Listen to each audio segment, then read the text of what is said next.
Hi all, അസ്സലാമു അലൈക്കും. Welcome back to Jashi's cook book. Jashi's cook ബുക്കിലേക്ക് എല്ലാവർക്കും സ്വാഗതം. സാമ്പാർ ഉണ്ടാക്കാൻ അറിയാത്തതായിട്ട് ആരും ഉണ്ടാവില്ല അല്ലേ? പലർക്കും പലതരത്തിലുള്ള സാമ്പാർ കഴിക്കാനായിരിക്കും ഇഷ്ടം. ചിലർക്ക് നല്ല ലൂസായിട്ട് നല്ല ഗ്രേവിയോട് കൂടിയ പരിപ്പൊക്കെ എന്തെങ്കിലും കൂടി അധികം ഉടയാതെ വേറെ ആയി കിടക്കുന്ന സാമ്പാറാകും ഇഷ്ടമുണ്ടാവുക. എന്നാൽ ചിലർക്ക് തേങ്ങ ഒക്കെ വറുത്തരച്ച് ചേർത്ത് സാമ്പാറായിരിക്കും കൂടുതൽ ഇഷ്ടം. ആർക്കെങ്കിലും തേങ്ങ ഒന്നും ചേർക്കാതെ തന്നെ നല്ല കുറുകിയ ഗ്രേവിയോട് കൂടിയ സാമ്പാർ ഇഷ്ടമാണോ? ആണെങ്കിൽ തീർച്ചയായും എൻ്റെ ഈ ഒരു റെസിപ്പി ഫോളോ ചെയ്ത് സാമ്പാർ ഉണ്ടാക്കി നോക്കിക്കോട്ടോ. നിങ്ങൾക്ക് തീർച്ചയായും ഇഷ്ടപ്പെടും. ടേസ്റ്റ് ഉള്ളത് മാത്രമല്ല, വളരെ ഈസി ആയിട്ട് നമുക്കത് ഉണ്ടാക്കിയെടുക്കാനും പറ്റും. അപ്പോൾ ഞാൻ എങ്ങനെയാണ് സാമ്പാർ ഉണ്ടാക്കാറുള്ളതെന്ന് നമുക്ക് നോക്കാം. അതിനായിട്ട് ആദ്യം തന്നെ നമുക്ക് 1 കപ്പ് പരിപ്പ് 3 കപ്പ് വെള്ളത്തിൽ ആവശ്യത്തിന് ഉപ്പ് ചേർത്ത് 2 വിസിൽ വരുന്നത് വരെ ഒന്ന് വേവിക്കാം.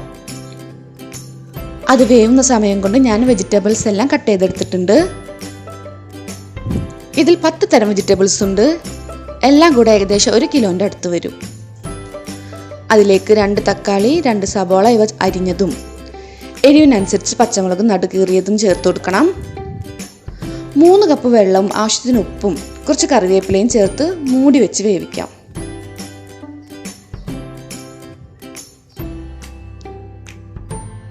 നമ്മുടെ പരിപ്പ് ഇവിടെ നല്ല പോലെ വെന്ത് ഉടഞ്ഞു വന്നിട്ടുണ്ട്. നിങ്ങൾക്ക് പരിപ്പ് ഇത്രയും ഉടയണ്ട എന്നുണ്ടെങ്കിൽ 1 വിസിൽ വരുന്നത് വരെ മാത്രം വേവിച്ചാൽ മതി. അതുപോലെ പരിപ്പ് ഇത്രയും വേണ്ട എന്നുണ്ടെങ്കിൽ 1 കപ്പിന് പകരം 1/2 കപ്പ് ചേർത്താൽ മതി. പരിപ്പിനി നമുക്ക് പകുതി വെന്ത പച്ചക്കറിയിലോട്ട് ചേർത്ത് കൊടുക്കാം. നല്ലപോലെ മിക്സാക്കി കൊടുത്തതിന് ശേഷം പച്ചക്കറി കുറച്ച് നേരം കൂടെ മൂടി വെച്ച് വേവിക്കാം.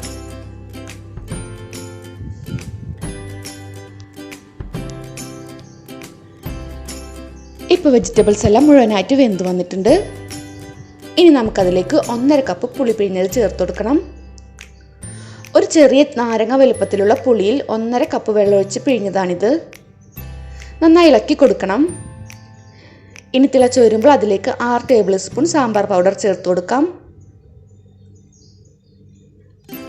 സാമ്പാർ പൊടി അല്ലാതെ വേറെ പൊടികളൊന്നും ഞാൻ ചേർത്തിട്ടില്ല, അതുകൊണ്ടാണ് ഇത്ര അധികം ചേർത്തത്. ഇത് ലുലുവിൻ്റെ സാമ്പാർ പൊടിയാണ്. ഞാൻ കുറേയധികം സാമ്പാർ പൊടികൾ പരീക്ഷിച്ചിട്ടുണ്ടെങ്കിലും ഈ ഒരു സാമ്പാർ പൗഡർ നമ്മൾ വീട്ടിൽ തന്നെ ഉണ്ടാക്കുന്ന പൊടിയുടെ അതേ ടേസ്റ്റ് തോന്നി. നമുക്ക് നേരിട്ട് കറിയിലോട്ട് ചേർത്ത് കൊടുക്കാം. എണ്ണയിൽ ഒന്നും മൂപ്പിക്കേണ്ട ആവശ്യമേ ഇല്ല.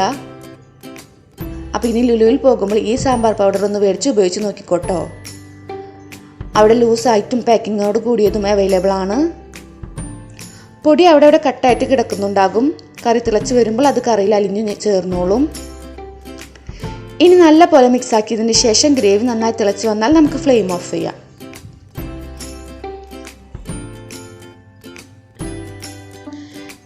ഇനി നമുക്ക് കടുക് വറുക്കാം.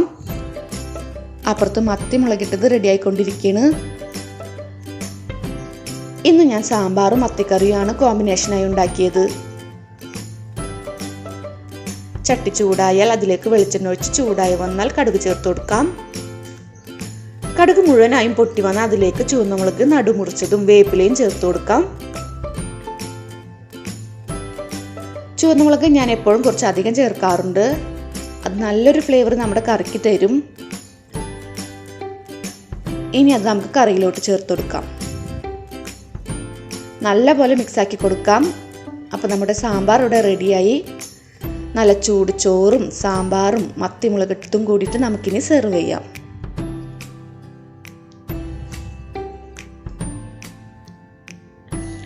അപ്പോൾ എല്ലാവരും ട്രൈ ചെയ്ത് നോക്കാമല്ലോ എൻ്റെ ഈ സാമ്പാർ. ഇതിന് ഈസി ആയിട്ടുള്ളൊരു സാമ്പാർ നിങ്ങൾ ഉണ്ടാക്കലുണ്ടോ?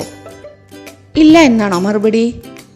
എങ്കിൽ കേട്ടോളൂ, ഇതിന് ഈസി ആയിട്ടുള്ളൊരു മെത്തേഡിൽ കൂടെ ഞാൻ സാമ്പാർ ഉണ്ടാക്കലുണ്ട്. സ്കൂളിലൊക്കെ പോകുന്ന മക്കൾക്ക് രാവിലെ ഈസിയായി ഉണ്ടാക്കി കൊടുത്തയക്കാൻ പറ്റുന്ന ഒരു അടിപൊളി റെസിപ്പിയാണത്. ഇൻഷാ അല്ലാഹ് മറ്റൊരിക്കൽ ഞാനത് അപ്ലോഡ് ചെയ്യുന്നതാണ്. വീഡിയോ എല്ലാവർക്കും ഇഷ്ടപ്പെട്ടിട്ടുണ്ടാവുമെന്ന് വിചാരിക്കുന്നു. ഇഷ്ടപ്പെട്ടെങ്കിൽ വീഡിയോയുടെ ലിങ്ക് ഷെയർ ചെയ്യണേ. ഇതുവരെ എൻ്റെ ചാനൽ സബ്സ്ക്രൈബ് ചെയ്തിട്ടില്ലെങ്കിൽ പുതിയ ഈസി റെസിപ്പികൾ കിട്ടാൻ ദയവായി ചാനലൊന്ന് സബ്സ്ക്രൈബ് ചെയ്തേക്കണേ. അടുത്ത ടേസ്റ്റിയും ഈസിയുമായിട്ടുള്ള റെസിപ്പിയുമായി നമുക്ക് ഇൻഷാ അല്ലാഹ് അടുത്ത വീഡിയോയിലൂടെ കാണാം. അതുവരേക്കും ബായ്, അസ്സലാമു അലൈക്കും.